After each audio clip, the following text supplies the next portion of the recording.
दोस्तों नमस्कार। मेरे पीछे जो बोर्ड देख रहे हैं ये स्कूल का है। निजी स्कूल आज का स्कूल नहीं रहे, एक फैक्ट्रियां हो गई, इंडस्ट्री हो गई। बच्चों को पढ़ाने का तो नाम रह गया। आज बात होगी इस पूरे स्कूल के ऊपर, बात होगी एक एक चीज के ऊपर। पिंजौर वाला रोड है, ये बद्दी को जाता है। सुखो माजरी वाला रोड सुखो माजरी गांव से थोड़ा सा पहले कटता है। मैं आपको अंदर लेके जाऊंगा, स्कूल की सड़क दिखाऊंगा, स्कूल की बिल्डिंग दिखाऊंगा और कोशिश करूंगा कि मैं गेट के ऊपर खड़ा होकर वीडियो बनाऊं ताकि मुझे कोई कहे नहीं। आइए मेरे साथ। अब हम आए उस सड़क के ऊपर। ये वो सड़क है जिसका सारा मसला है। सवाल यह है कि जिस समय सीएलयू कटवाई गई होगी तो सरकार के द्वारा कुछ पाबंदियां होती, कितनी चौड़ी सड़क होगी, कैसी सड़क होगी, ये एक नॉर्म्स होते हैं। और ये नॉर्म्स अगर इन व्यक्तियों के द्वारा पूरे भर के सरकार को दिए होंगे तो सरकार के अंदर ये सड़क रोकी ही नहीं जा सकती। अगर ये 20 से 25 फुट की सड़क है तो सरकार के लोगों को इनको बताना चाहिए कि साहब हमारे पास वाकई हम इस नॉर्म्स को पूरा करते हैं। अगर ये नॉर्म्स पूरा करते तो फिर तो कोई दिक्कत ही नहीं थी, किसी तरीके की दिक्कत नहीं थी। आपको मैं पूरी सड़क दिखाऊंगा और स्वयं आप देखिएगा। हो सकता है यहां से 15 से 18 फुट की सड़क आपको नजर आती होगी, लेकिन जैसे जैसे आप आगे बढ़ते चले जाएंगे आप स्वयं देखिएगा इस वीडियो के अंदर और स्वयं जांचिएगा। ये प्रत्येक व्यक्ति से मेरा निवेदन है। ऐसे बार बार हम हर बार सरकार को कटघरे में लाके खड़ा कर दें कि सरकारें काम नहीं करती, ये गलत है।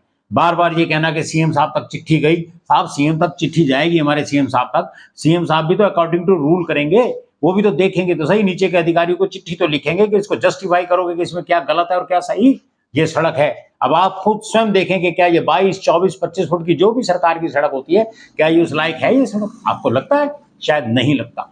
और अगर उसके बाद इन बातों को उठाना और उस तरीके से सरकार के अधिकारियों को अपने लपेटे में लेके अपने साथ लेके चलने की कोशिश करना कि आप एक मीडिया के थ्रू आइए और इस तरीके से हमारे पे प्रेशर बनवाइए, हो सकता है इनकी सोच रही होगी। साहब अभी आप आगे जाकर स्वयं देखिएगा, ये देखते जाइए आप इन सड़कों को। और अभी आप जैसे ही गेट के ऊपर पहुंचेंगे और साइड में आपको एक दरगाह भी दिखाई जाएगी, जिस दरगाह का कल नाम लिया गया। साहब कोशिश तो ये भी थी कि मेन रोड से दरगाह तक की सड़क बनवाई जाए, ऐसे नहीं बना करती चीजें। हर चीज का एक नॉर्म्स होता है, तरीका होता है। और एक्शन साहब आपसे भी निवेदन है, हर चीज को देख के सोच के भाल के करिएगा। मेरा यह भी निवेदन है, बाद में और सड़कों की तरह नहीं जब आप बिल्कुल सामने बोलने के भी उसमें नहीं रहते। मैं रोज एक घपले पकड़ पकड़ के आपको दिखाता हूं, लेकिन आपके मुंह में से कभी कोई स्टेटमेंट आज तक इश्यू नहीं हुई कि राजीव सचदेवा ठीक बोलता है कि गलत बोलता है। ये साइड में दरगाह थी, यहां पर अब आप बसों को देखो, कितनी बसें आएंगी आपके सामने से। स्कूल का मेन गेट आ गया, ये कहां से लगती है आपको ये साहब? ये तो स्कूल के आगे की जगह है और पता नहीं किसकी कितनी जगह है, कितनी जगह नहीं है।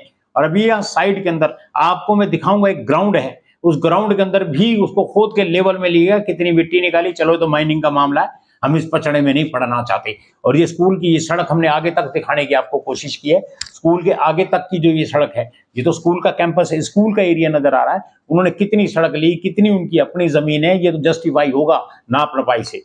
एक्शन साहब हर चीज को सोच के और समझ के बोलिए, तमाशा ना बनने दीजिएगा, मेरा ये आपसे निवेदन है। क्योंकि अक्सर आपके अधिकारी जो वो बिना आपके तो काम कर ही नहीं सकते, चाहे वो एसडीओ साहब हो चाहे वो जेई हो। तमाशा आपका हर बार बनता है, जवाब देने लायक आप नहीं रहते। और ये देखिए, ये सामने से ये सड़क है, क्या ये सड़क नॉर्म्स को पूरा करती है या नहीं करती? इस बात की भी जांच होनी चाहिए और एक एक छोटे से छोटे स्टेप के ऊपर जांच होनी चाहिए। साहब हम जिम्मेदार नागरिक हैं, हमारा भी ये कहीं ना कहीं फर्ज बनता है कि हम अपनी हर बात को अपने ध्यान से रखें, सोच समझ के रखें। आवाजें बहुत दूर तक जाया करती हैं।